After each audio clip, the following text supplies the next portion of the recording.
Welcome to The Leaders Who Care, a podcast powered by Dynamis Group.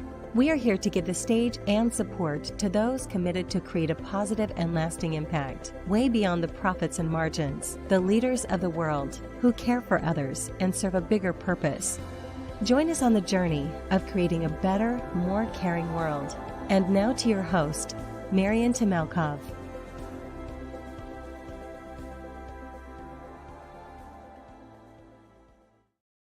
Dear audience, welcome back to The Leaders Who Care. Today we have the privilege to invite another special guest, someone who actually was recommended from another Leaders Who Cares. And as we want to thank you because the community is growing and is getting bigger. And today we have the privilege to welcome Slava Oganezov. Slava is a co-founder and a CEO of one of the hottest scale-ups in the fintech world, Reinventing the supply chain finance, and a mission-driven company that is impacting people at scale, and really the ambition is so inspirational and really caring. So Slava, thank you so much, first of all, for joining us. I know how busy you are, and running a startup that is turning to a scale up is quite a mission and a challenge. So welcome and thank you for being with us today. Thank you, Marian. Pleasure to be here, and looking forward to sharing this podcast with you today, and hopefully providing something of value to the audience. Well, Slava, since our audience is often leaders who care, as well as the up and coming leaders people that don't know what they want to do in life, the future generation, if you like, the Gen Z of this world, that really look for inspiration, look for what to do, and of course it's not an easy answer. And I know how passionate you are, how driven you are to make a difference, but yet you come across quite balanced, quite well-rounded, and really focused. That is rare to see for somebody in his 20s. Can you tell us more about this? What's going on there? How could you be young? How could you be on a mission to scale up something that solve a global problem, and yet you feel it? You kind of look like quite well balanced and self-control. Sure, Marian. I think it's a lifelong journey, but I'm definitely somewhere on the path. So that's a start. Look, to be completely honest, to give you a real practical example of how this happened, maybe one of the reasons why I started younger is because I had challenges younger in life, right? And those challenges have kind of put me in front of a choice, right? What do I want to do? And kind of have deep existential questions, may put it that way, which is what kind of led me to wanting to explore doing a career with doing something that I love and that would have an impact, hence why I started Finverity, and be on the other side going on the self-development, or what was later rebranded once I actually understood what was behind the spiritual path, right? And some of the key things behind this, honestly, is things people hear about from different sources: meditation, yoga, lifestyle, which is healthy, and I'm personally vegan. So, all of these things together drastically impact your life experience, your ability to see and have a vision, your care, and general your quality of life. So I would say it's a combination of starting to ask questions why early on, and that leads you down that path of thinking of not just, I could have just gone into investment banking or consulting. I did go into consulting, very quickly realized I'm using 10% of my brain capacity, and the remaining 90% I was using to generate ideas for my own business and how to do something which was meaningful to me. But on the other hand, building your life in a way where you put these foundations in terms of habits and in terms of mindset to be able to then go on this, what is, to be fair, a challenging path, while remaining kind of stable and healthy and happy and enjoying the process.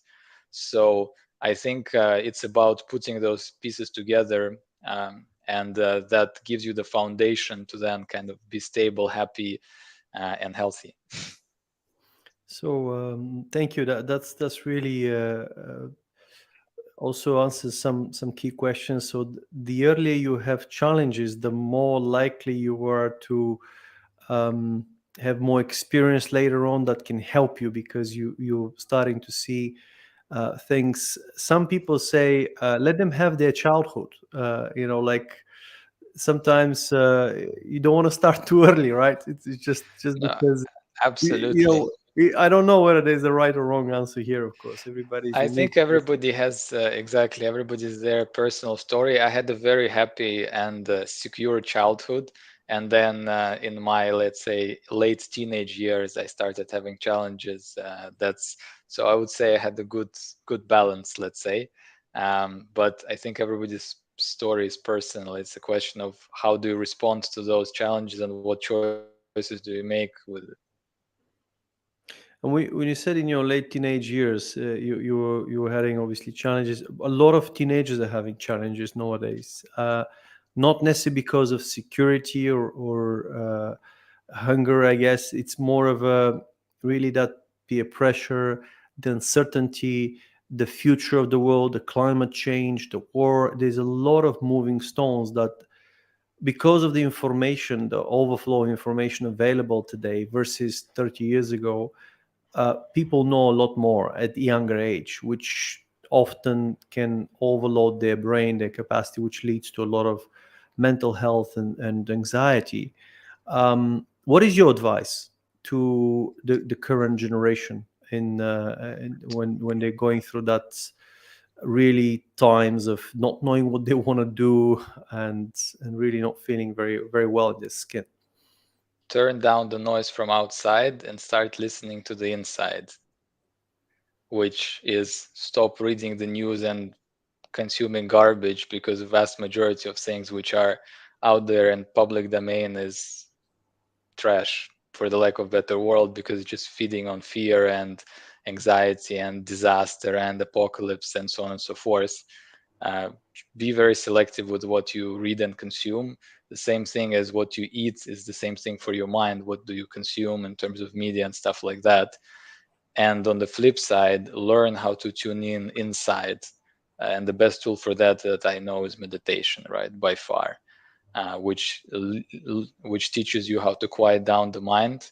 And once you can quiet down the mind enough, you can see and hear what do you really want to do, right? You already have all of that inside. You already know all of that.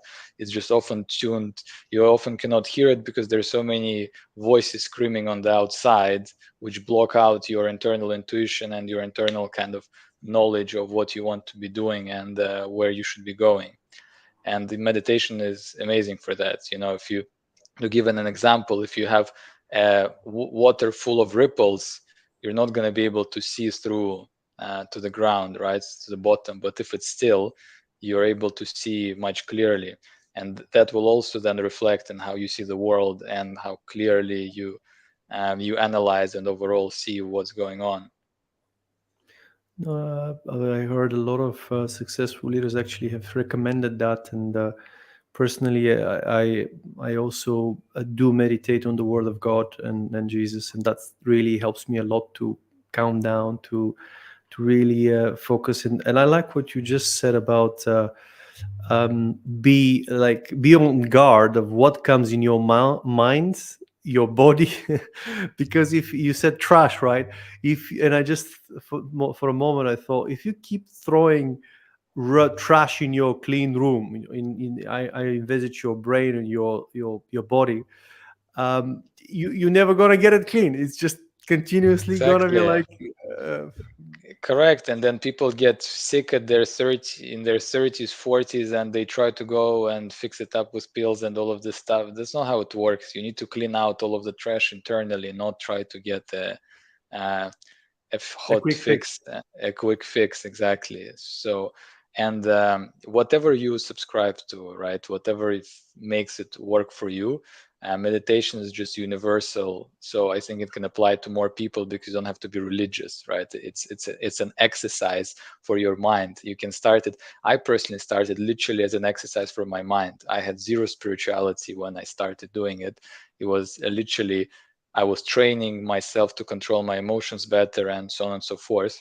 And then once I actually went further into it, that's when I discovered the roots of yoga and where meditation initially came from and other aspects to it. But it is absolutely not required to benefit from just doing it and doing it consistently every day for a significant period of time for it to change you. How long do you meditate, and what time of the day is that? I don't think it's a. I've been doing it for 6 years, so I normally like have a 2 hour or 3 hour practice every morning, which is not just meditation. It's meditation, visualization, yoga, and so on and so forth. But that might sound scary to some people. There's really Yeah. no need or requirement for that. I literally started by meditating 10 minutes every morning. Is the in my opinion is the best to do it in the morning because you can then start the day with a certain mindset. But I know for some people it works in the evening or whenever it works for you. It doesn't matter. Just fix it into your time, a fixed time into the day, and just keep doing it like religiously, for the lack of other word. And that will make sure that the long-lasting impacts, it will have a long-lasting impact on you, because there is also enough science now to prove that meditation completely rewires your brain cells and how your brain works, even on a physical level, which then obviously changes how you view things, how you can control your emotions, and so on and so forth. Well, thank you for sharing that. That is important, really topic. As I always say, you got to start with the certain categories that that's meditation, or for me the spiritual aspect is very important. Mental is another important. Physical is a third important. So when you got those three covered, then you can talk about and master the rest, which is how can I serve to deserve, and have the finance and the relationships I need. So those five categories we all need to work, and it's a lot of work, Slava. So what's the, how do we get all done? Because it's overwhelming easily if you haven't done anything consistently, and people may not have Yeah. habits. There, we live in a TikTok age where people want something quick fix, quick few seconds, few minutes. It's just and yeah, it's that seems a bit too much work. Look, I was a very lazy kid, like a very lazy kid. Yeah. But consistency and willpower is a muscle. Like your physical muscles is just a habit and a muscle. It all of this might sound overwhelming at first, but if you start building it block by block every day, same thing, start meditating 5-10 minutes every day. Nobody, it's not hard. Everybody can find time to do that. Start working out or stretching or doing yoga 15 minutes a day, right? Again, that's not hard. You can't have excuses for not doing 15 minutes of physical exercise. um, Nobody's asking you to do 3 hours, right? And do it in that progressive manner. And then once you're comfortable with it, you can gradually increase it, and you will actually see the benefits and you will start enjoying it. Because once you're good at something, you get into the flow, whatever that is, and you start enjoying it. So if working out initially for people who never worked out is a hustle, for people who work out regularly, it's a relief and they love it because they know how to do it, they get into the flow and they enjoy it. The same thing here, and the same thing with work, right? If you're actually, obviously you need to be doing what you like doing, but in whatever job you're doing, especially building a startup where you need to look at 40 different functions within the same day, there will be things which you don't necessarily enjoy as much.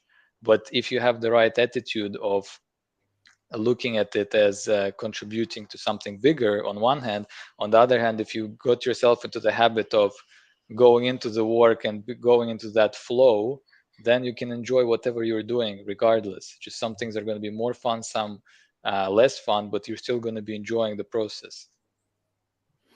Now, talking about the startup and that you're leading, and that is more of a scale up now. Um, how did it all started? What inspired you to establish such a mission driven company? Look, it all started pretty much when I was just finishing my bachelor's, right, and starting to work. I've always wanted to have my own business. My father is an entrepreneur, so I always knew kind of I would be going down that path one day, right? But initially, I thought I would be doing a corporate career for longer. But as I went into the corporate career, right, um, it just lacked two things for me, and that's for me personally, right? It lacked A, freedom, and B, impact. So I started thinking, what are some of the real issues I'm seeing, which I can help resolve, and on the basis of which I can build a impactful and scaled up business. And that was helping redistribute capital better around the world, because I'm originally Russian and I've lived in London for basically half of my life. And you see very different worlds, especially when it comes to finance, between emerging and developed markets. So the question arose, how can we help make it more even, and how can we help the whole system operate more efficiently and effectively, because it will, at the end of the day, inequality and the limited access is inefficiency. It's a lack of efficiency of the system. It's not redistributing resources how it should. And then I got my co-founder Alex involved and excited, who was also hating his corporate job and also always wanted to be an entrepreneur. We have very similar backgrounds from that regard. He's Romanian, also lived in London, went to school to uni together, and we started understanding what is the best way of doing that. And trade finance came as a natural consequence of that thinking, because trade connects sort of finance to the real world, because you're funding real trade, and B, trade connects the globe. So markets which trade between each other is the blood of the economy. So we started going into trade finance, and then realized that there is a 1.7 trillion dollar funding gap there, which is just a quantitative number to put on what everybody pretty much knows intuitively anyways, right? And then we went out and started building. What do two young Eastern European guys with beards do? They build technology, right? That's the only thing that they can do well. So we went out and initially built the tech platform to be able to facilitate that. And then we realized we can help the ecosystem in one of two ways. And at the moment, we run two business models on top of it. One is a funding platform where we connect corporates and financial institutions, and then operate, do the full end-to-end kind of originate to distribute process, where we take the transaction from all the way to completion, and then operate it on our own platform, helping the funders manage exposures and so on and so forth. And then we have a software licensing business, or SaaS, where we take the same underlying tech and license it out to banks and BFIs who want to completely revamp and improve their internal operations and customer facing experience. So that's a quick overview of the origin story, if you will. Yeah, just to clarify a little bit more on the two different solutions you provide, and when you say you license it to banks, um, what is this? Why would they want to use that license instead of building it themselves? What's the benefit for them? Look, I mean, that's the question of why the whole fintech industry exists, right? Banks spend not even millions, hundreds of millions. If you look at big banks from Barclays to HSBCs of the world, they spend hundreds of millions on systems and then throw it out because it's completely unusable. And that's just because big institutions, especially financial institutions, don't know how to build technology in most cases. They're bankers, they're not product people or tech people, right? So it makes a lot more sense for vast majority of financial institutions in our space and in other spaces as well, to partner and license a system which is purposely built, investment made into, and the whole purpose of and focus of the company who was doing it is to do that, right? Rather than try to replicate something like that themselves. So I think, especially after COVID, vast majority of financial institutions understand that now, and there has been a massive acceleration in terms of adoption of technology by in B2B finance. It happened first in B2C because consumers are always easier and faster to adopt, and now it's happening in B2B, including in trade finance and different parts of lending and so on and so forth. And for those who don't understand very well the trade finance and really how the supply chain finance works, basically, what are the positive consequences of that solution, of what Finverity is solving? What a normal business somewhere in the emerging market could benefit from by Sure. Look, first of all, trade finance is just a generic umbrella for any kind of finance which goes into facilitating trade, right? Or into a supply chain where different parties trade with each other, normally to unlock working capital in that supply chain. So under trade finance or supply chain finance umbrella, you have a lot of different sub-products, but I'm not going to go into that level of depth now. If you take a simple example of traditional supply chain finance, imagine that since we're in the UK, you have Waitrose who is buying anything from apples to socks from 10,000 suppliers, right? Those 10,000 suppliers would supply their goods to Waitrose and would have, let's say, 60-day payment terms. So after they've already produced and delivered the goods, which is already a long time, they still have to wait for another 60 days before they get paid. Now, this is UK.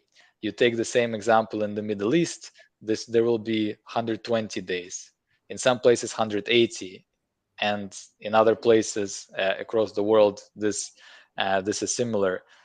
So what we can do, we will go to Waitrose, but we focus on mostly mid-market. So imagine mid-market version of Waitrose in the Middle East as an example.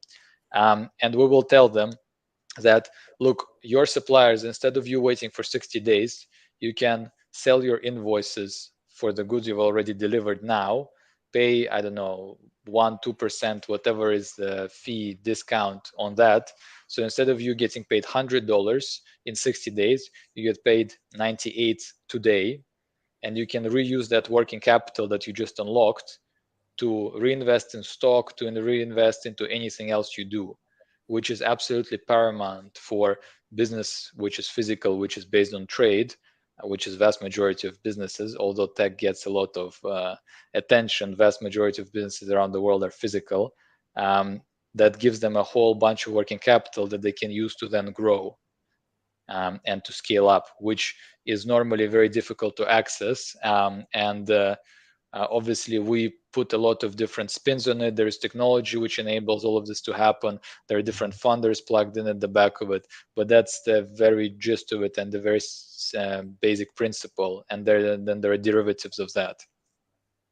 Thank you for sharing that. And when it comes down to Finverity, you've launched it during your university time, is that right? Or was it afterwards?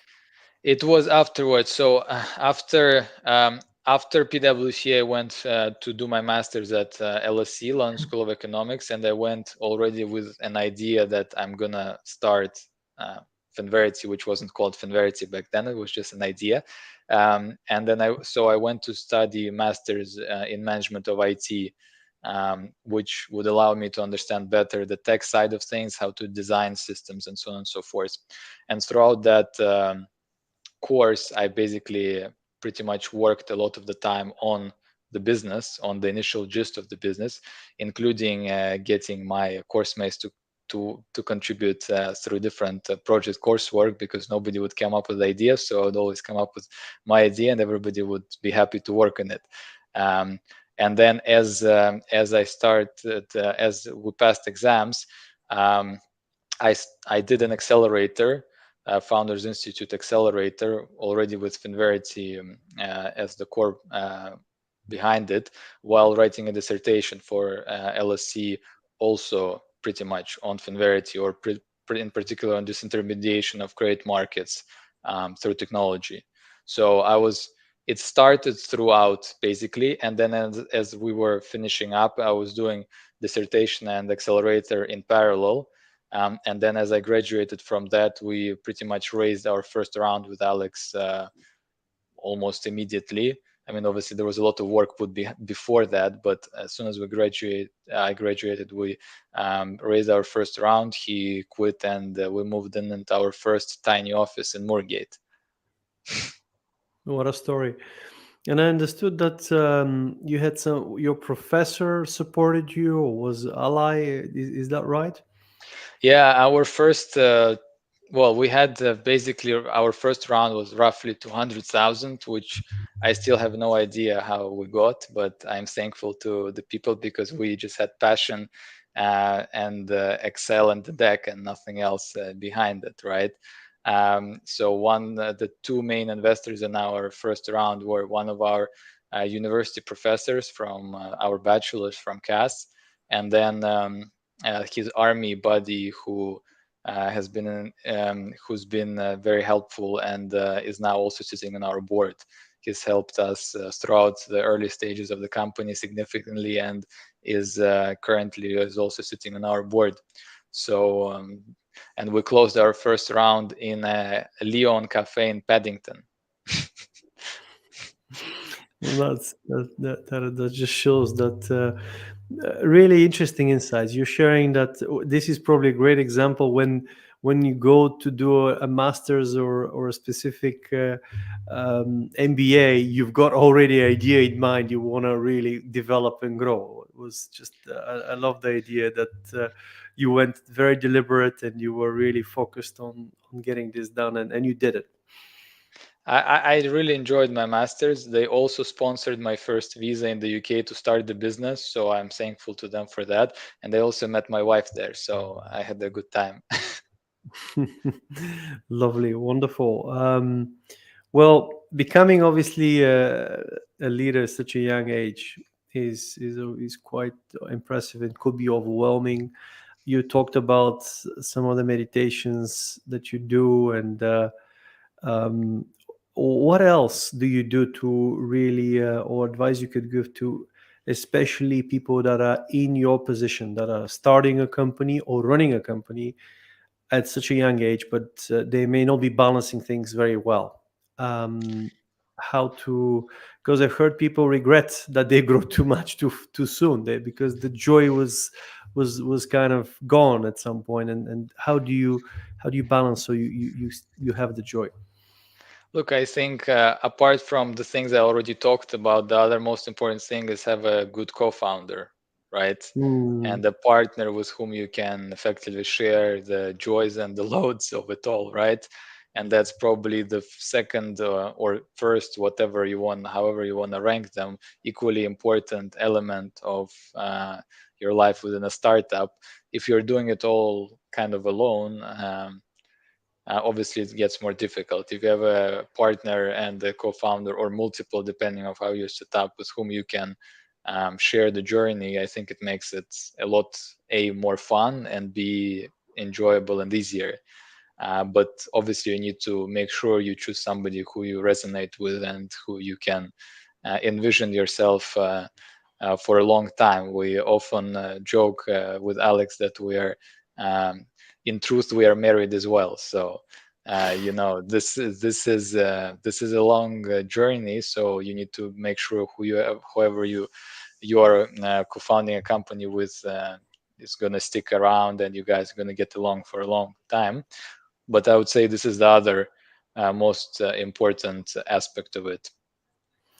I agree, and I completely behind you. And I personally also with my co-founder and partner Ellie, who's been a really a great, obviously, in addition to my family, my wife. Without them, you can't do much. But it's so important because to do when you're together, we lift things much easier.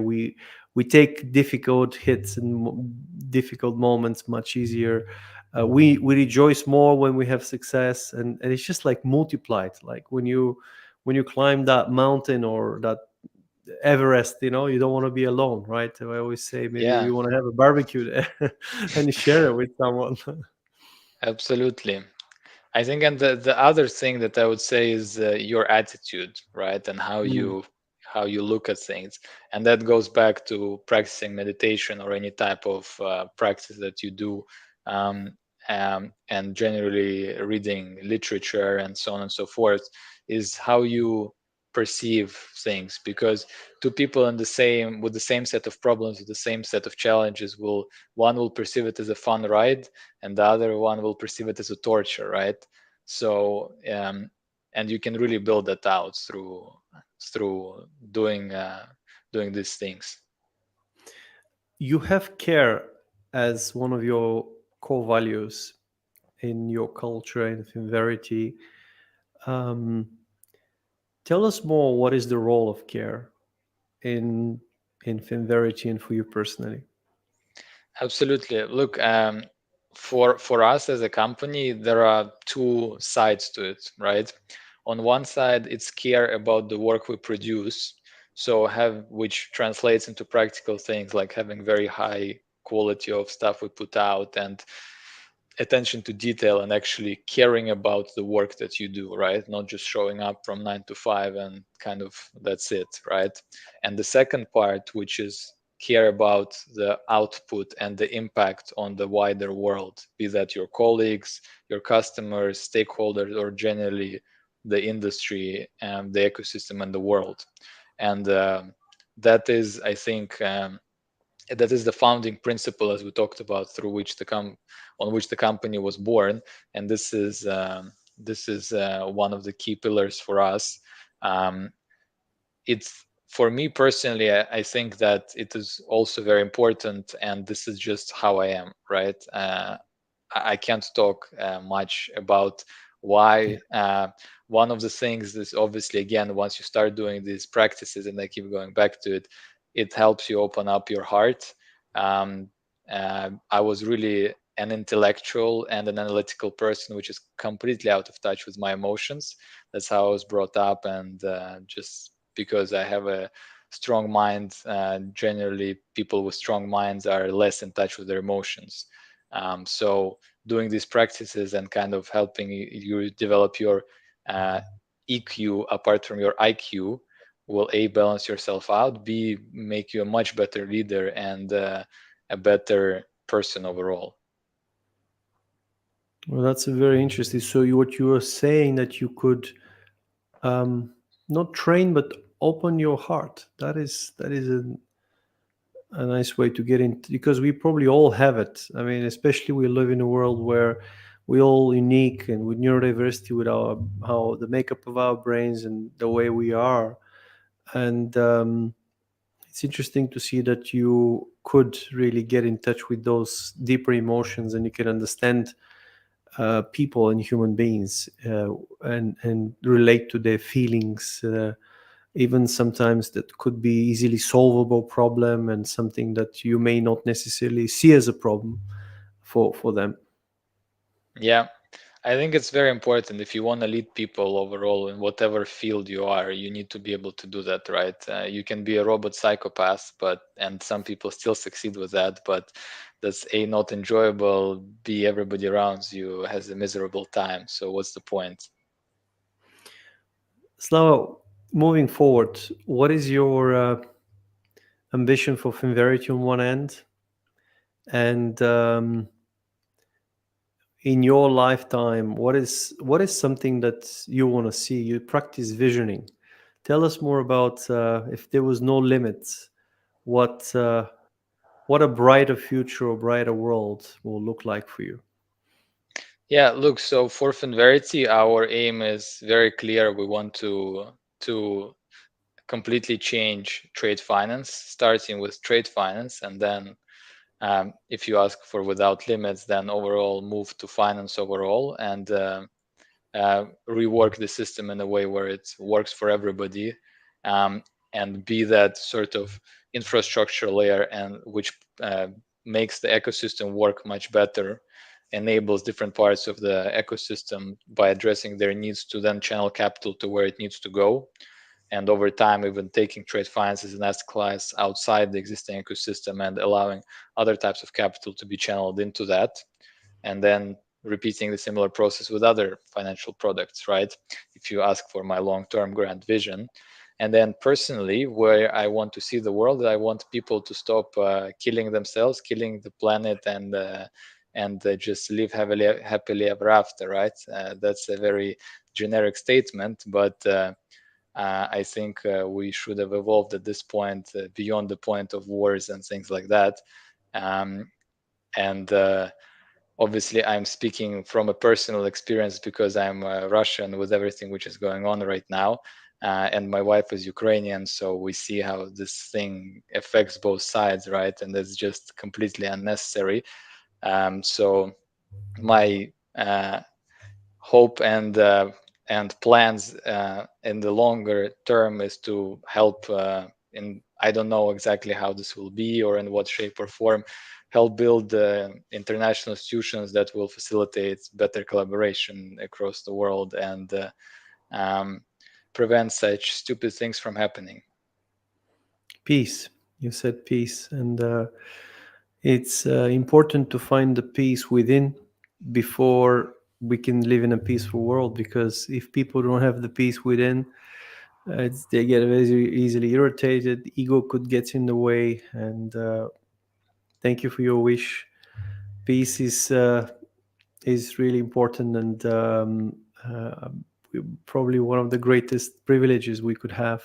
So we could serve and create, and more humility. Thank you for your humility as well, your care and integrity as well, which is important. Slava, once again, thank you for taking the time today. It's been a pleasure to have you today and sharing all those insights. And wish you uh, good luck in your ongoing journey, and blessings to you and your family and Finverity's team. Thank you, Marianne. It was my pleasure. Thank you for having me, and take care. Thank you.